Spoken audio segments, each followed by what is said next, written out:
समस्त शुभेच्छा और शुभकामना जनाऊँ। महाप्रभु श्री जगन्नाथ पाखे प्रार्थना करुच्ची जे ओडिया नववर्षटी समस्त सुख शांति और समृद्धि रे कटु। श्रीक्षेत्र अनन्य परंपरा आज देखु शांति अनुष्ठान तरफ मध्याही नेतृत्व आयोजन कर शीतल बांफ व्यवस्था खरा दिने आज खरार प्रभाव अधिक पड़ो से समस्ते खरा दाउरू रक्षा पाइबापी शांति अनुष्ठान द्वारा एटी बहुत साहाय्य सहयोग करा टंक तोराण ठू आरंभ कर शीतल बांफ दि जाऊँगी। तेणु यही कार्यक्रम आगक बढ़ार आवश्यकता रही। ये एक भाईचारार सहर श्रीक्षेत्र अनन्य परंपरा। तेणु यही कार्यक्रम माध्यम भाईचारा बंटन को आपण मैंने देखुए प्रोत्साहन मिलूँ आगक यह व्यापक हबार आवश्यकता रही। महाप्रभु समस्त मंगल करूँ। समस्त को पुणी ओडिया नववर्षर हार्दिक अभिनंदन जनाऊँगी। जय जगन्नाथ।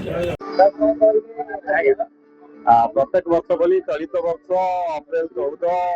पणा संक्रांति शांति शीतल बांफ कार्यक्रम आरंभ होती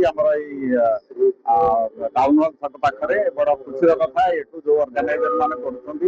ग्रीष्म जो वर्षा होती शीतलता देवा ये गोटे कार्यक्रम प्रत्येक वर्ष ये आम आसू प्राय 3 ରୁ 4 मास धरी करती बहुत धन्यवाद कथा। अनेक ग्रीष्म रज विशेष भाव में कष्ट पाती गोटे बड़ आश्वस्ति मु अर्गानाइजर मान धन्यवाद दूसरी आशा करी समस्त सहयोग कर आहरी अधिक परिव्यस्त कर धन्यवाद।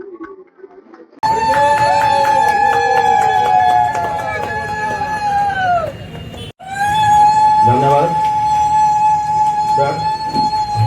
गुरु चरण अनुरोध करेंगे आगे आसिए और बाद आगे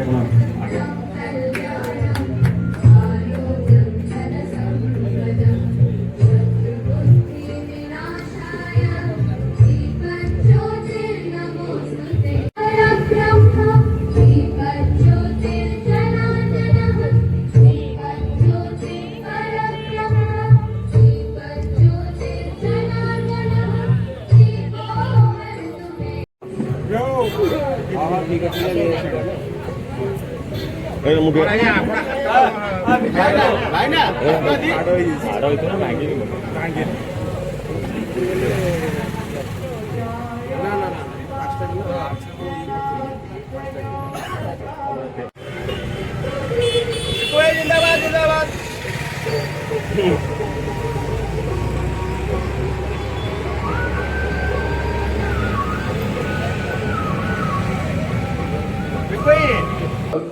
महाप्रभु मंगल करतु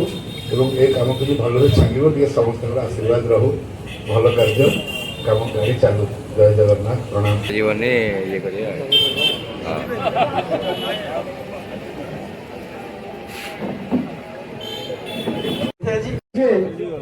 जो सूर्य देव जीवन देव कहला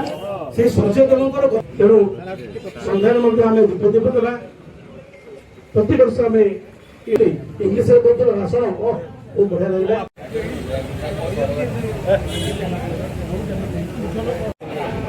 फोटो उठेलु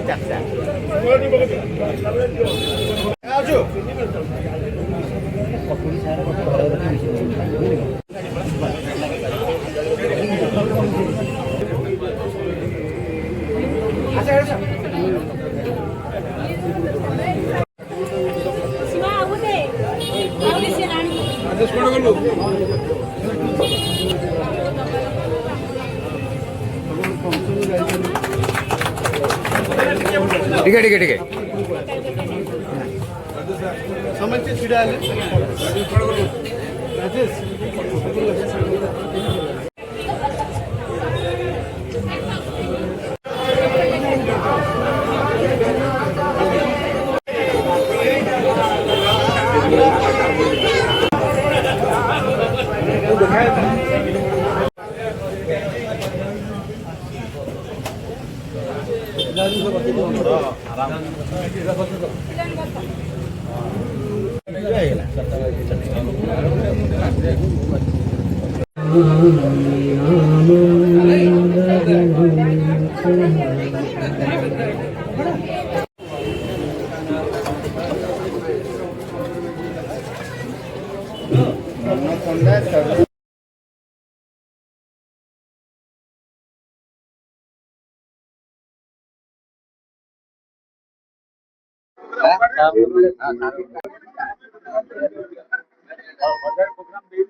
오케이.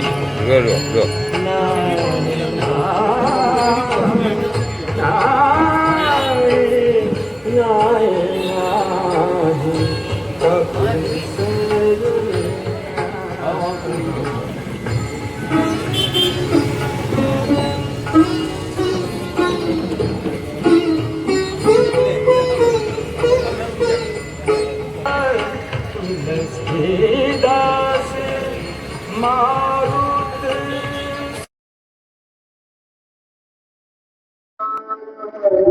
डॉक्टर राधेश्याम रथ जड़े फिजियोथेरापिस्ट नेचुरोपैथी नेचुरोपैथी प्रत्येक आयुर्वेदिक प्रत्येक जिनस विषय पाठ पढ़ी लोक को जो टाइप ट्रिटमेंट करू से जो ट्रिटमेंट जो समय भितर जो लोक सुविधा मिले भल हुए ये गोटे अन्य प्रकार शीतल बांध जोटा से नेचुरोपैथी देहरे जो अगुरु चंदन कर्पूर देकर जो शीतल बांधे लोक मान उपशम करा गोटे बड़ पदक्षेप 25 वर्ष धरी जो पद्मनाभ त्रिपाठी संस्था को चलते लोकंर सेवा कर चली वर्तमान वृद्ध लोक मैंने जो आश्वस्ति लाभ कर भगवान जीवित रखु भल रखु एवं निश्चित भाव में गोटे भल उपादेयता समाज समाजर मंगल यहाँ जो कर समस्त सामिल हूँ एवं जो खरा 3-4 मास भितर जो लोक मान जो विभिन्न प्रकार गरम संभाली पाना शरीर को असुविधा पकड़ शीतल बांफ ने द्वारा से बहुत उपशम पाने सुस्थता अनुभव कर निश्चित भाव में यहाँ गोटे उचित पदक्षेप देखो आज ये पवित्र दिवस आम श्रीक्षेत्र माटी श्रीक्षेत्र पुरी आज साई बाबा छकरे जो शांति अनुष्ठान शीतल बांफ कार्यक्रम आज जो आरंभ है ये जब तक वर्षा न आसी ठंडा पाग न से दिन जाए ये लोक को शीतलता दी पूरा 4 मास पाखापाखि ये कार्यक्रम चलो ये महत् कार्य पवित्र कार्य खरारे जो छटपट हो आज खरा बढ़िया खरा जो बाटो दिए पथचारी जो छटपट हो जीवन रही शीतल बाफ दिया ये पणा बंटा हम ये अभय तोरण बंटा हम ये महत् कार्य ये अनुष्ठान दीर्घ वर्ष है धन्यवाद देवी भाईना मान लोक मान जो कमिटी कराई धन्यवाद देवी से सेवा कार्य को निहती पक्ष सब वर्ष कर ये हृदय भीतर कथा ये भावर कथा ये स्नेह श्रद्धार कथा ये भाईचारार कथा ये सेवा कार्य आगे फूल मिले विशेषकर जगन्नाथ धाम ये खरारे आज मंगलवार हनुमान जयंती ओडिया नववर्ष आरंभ हो सेवा कार्य को आरंभ कराला समस्त को धन्यवाद देवी महाप्रभु समस्त अंत घोड़ी रखी था समस्त खुशी राशि रहतु आनंद रहतु भाईचारे रहतु ये प्रभु भाई कामना कर नमस्कार जय जगन्नाथ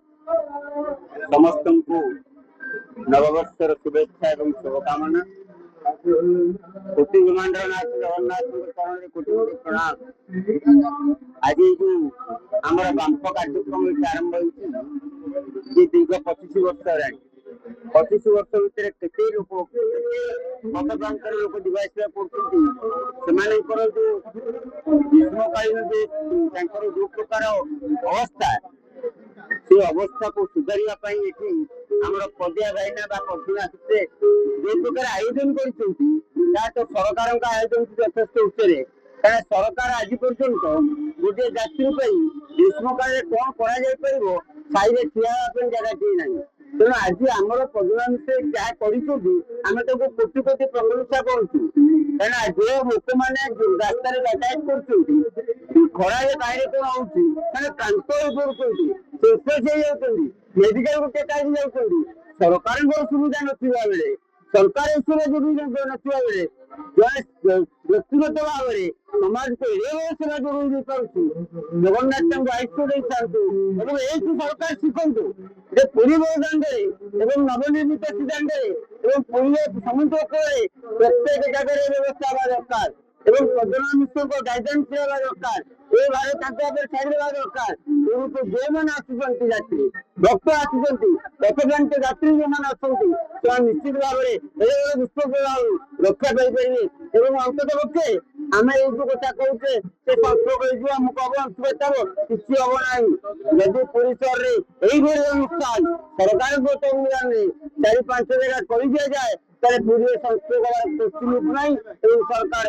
ନିଶ୍ଚିତ ଭାବରେ ଆମେ ଧନ୍ୟବାଦ ଦେବୁ। ଜୟ ଜଗନ୍ନାଥ।